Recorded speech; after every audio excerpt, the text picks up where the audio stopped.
Arsenal are in advanced talks to sign Napoli's head of scouting Maurizio Micheli to join the club in a senior recruitment role. Now in this video we're going to talk about his history and what he will bring to the club and just how important this could be for Arsenal's transfer policy in the future windows. So let's get into it. Now, while the news of Maurizio Micheli came out of nowhere yesterday, it's not really a surprise, and we've kind of seen Arsenal go in this direction over the last few months. Now, obviously, there was a lot of links to Woklz, who was actually the head of scouting at Juventus, to come in, and in the end, that deal fell through. But it was quite clear that Andrea Berta wanted, especially an Italian, but more importantly, someone that has great recruitment around the entire world, where he can help him get unnerving talents, not someone that is going to help necessarily with buying players, because that is Berta's job. It's just about finding them before other elite clubs do.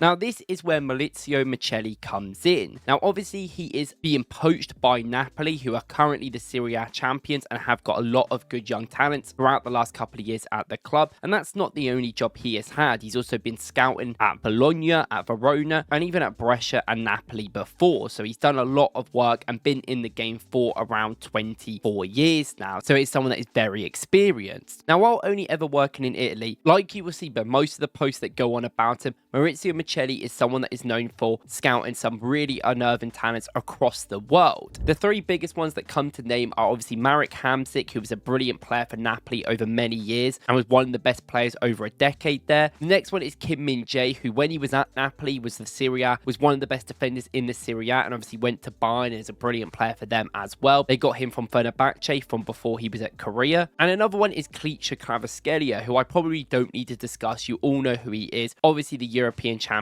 and one of the best wingers in the world. And obviously him coming from Georgia, that was an unnerving talent that Micheli got a lot of credit for, which you will take. Now, what you will notice about them three players, which are definitely the biggest talents of the players that we've seen, are they're all from very different backgrounds. You've got people from Eastern European countries, you've got people from Asia, and they're all from different areas of the world where necessarily scouting isn't the best. Players are not necessarily unearthed that often, and countries that don't necessarily have a huge amount of talents come through every year, but they don't also get that looking in the first place, so that could be a reason why. Now, I think it's quite clear straight away with Arsenal and what they're trying to do in the market is trying to get some of these younger talents first before other clubs do. We know Arsenal haven't really in the entire time under Arteta taken many risks on young players around Europe. The only couple are really Sambi Lokonga, who we bought from Belgium, Anderlecht for about £18 million.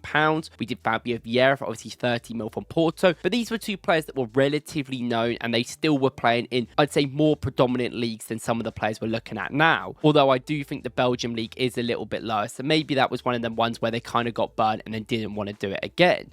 But this does kind of line up with what we've been seeing by Arsenal, especially trying to get these younger talents in quite early. Not necessarily from a unnerving league, but we did see a lot of links from Buaya, from Frankfurt, the winger, of course, the young player. Obviously, last January, we saw a lot of links to Karatas, the Greek player who plays in the Belgium league, who's another player that we could have got in first. And there's a lot of these like small talents around Europe that, especially Chelsea, I think are big in this market, where they just get them in. And I think Arsenal finally want to compete at that level around the world. And that's the thing. I think you've seen Arsenal do a lot more scouting in Ireland and Scotland recently. I think there's a lot of European rules not being in the EU anymore, but we obviously signed that Irish guy recently, and I think we've got that kind of locked down, and they want to try and expand and get some of these talents from other countries, which you're not really going to expect Arsenal to go in the Asian markets as much, maybe the South American a little bit. I know that's something we want to do a bit more, but obviously with all of the laws, that might be a little bit harder than getting some of these European players in, which I think Arsenal will push to do and look like they are over time. Now, with Micheli, a lot of reports suggest that he is not a guy that really looks at data. Now, he's a little bit of an old-fashioned scout in that sense, and how he scouts players is that he'd prefer to look at them, and he has a good eye for unearthing these talents in the first place. Only takes him a couple of weeks to watch a player for him to really understand his ability. Now, this is actually very different to what Arsenal have at the Institute right now, because Arsenal have obviously a lot of data-driven people. We have a recruitment team at his stat DNA and using tactical metrics, and you nearly see every single Arsenal player sign. We've spoken about it. Marino, physical, wins a lot of aerials, covers areas off the ball. Same with Zubimendi. These players fit the system to a T and are very specific in their role, even if they're not exactly the most amazing player in the world. In Marino's case, he has the ability to work in the setup that we have, which is exactly the approach that Arteta has used since he's joined the club.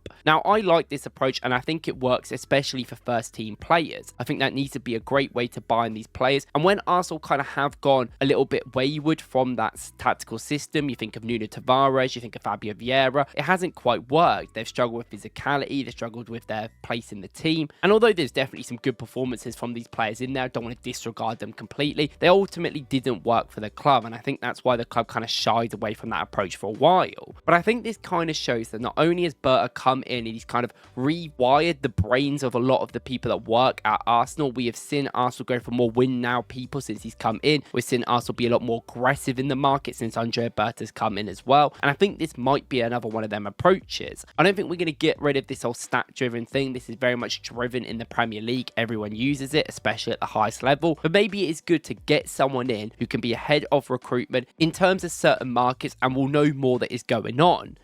You know, maybe it's good to get someone that can see a talent without looking at all the stats and all the data straight away. And there might be instances where Micheli finds a player, we look at the stats and it all makes sense, and you find a fee inside that as well, which hopefully going to be cheaper. Now, this is the thing with Micheli. Some of his signings haven't obviously gone well. Not every recruitment gets every single signing right. There has been players like Adam Anus, Leonardo Pavoletti, and many more where they've gone to Napoli and they haven't quite worked out. And Napoli weren't a very good team for many years. It's only been recently where they've really started to get things locking in together. Now, a lot of these reasons I couldn't necessarily pinpoint exactly, but my suggestion would be that it's probably down to the fit of a tactical, maybe that mental and physical attributes as well. But when your main idea to scout is not in stats and data, there is going to be sometimes that fits don't work. And with Napoli always changing their manager every few years before Spalletti came in, I think this is going to be something that they would have had. They would have had this issue with players just not fitting the team in that moment, which is going to happen. Now, the thing is with Arsenal, it's always hard to know how background staff are going to adapt to Arsenal because it's not like a player. And we said the same about Berta when he joined. You know, Atletico Madrid have a certified way of doing things. They had a reliance on him to get things right, and so did obviously Napoli with Micheli. And with Arsenal, we've got a set way of doing things as well in our own way, but it's also very much concrete. We've had the same manager for 6 years now. We kind of know what we're going to get from Arteta. We know what the scouts want. We know what the team kind of looks at, and we already have a really fantastic team. So it's not necessarily about getting all them top end talents that we all know now, because when you're at the level we're at, the players that are going to improve us, we all know fully well, and we've scouted them loads and we will do. So it's about finding these young talents that can try and fit in. And I don't think Arsenal have done that enough. I don't think we've been good enough in these markets. And I think the reason why this is important is not necessarily if these players become stars and become these best players for the team, but it's about finding young players so that if they don't work, we can sell them for profit, which you see Man City, Chelsea, Liverpool do so much more.